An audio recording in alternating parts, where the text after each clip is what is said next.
Welcome. Thank you. Please discuss a difficult scenario during the surgical workup for a patient who has GERD. Okay, so when I'm seeing a patient with reflux and they've come to me seeking surgery, I try to put them into two camps. There's the group of patients with typical reflux symptoms. They've their symptoms are not well controlled with PPI medication, and it's fairly straightforward that they're a good candidate for surgery for reflux.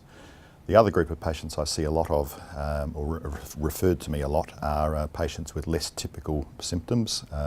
Patients, for example, the patients with chronic cough, throat irritation, some of the ear, nose and throat type symptoms, and sometimes patients who whilst they do have typical reflux symptoms of heartburn and regurgitation, they have some other features that put them at a higher risk, in my opinion, of a poor outcome for surgery. So air swallowers who repeatedly belch. So these patients are potentially at risk of not being happy if we do a standard Nissen fundoplication. If they, the atypical symptoms, there's a significant risk you're actually not going to fix those symptoms with a fundoplication. The typical reflux symptoms, yes, you will fix. But if they've got, if they're an air swallower and they're at risk of bloating, and I do a Nissen fundoplication, then there's a risk of aggravating those bloating symptoms. There's a risk of the patient coming back complaining of dysphagia.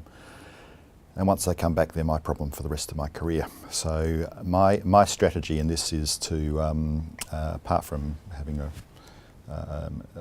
a long discussion with the patient about the pros and cons of surgery and sort of trying to tailor their expectations to what I think are realistic.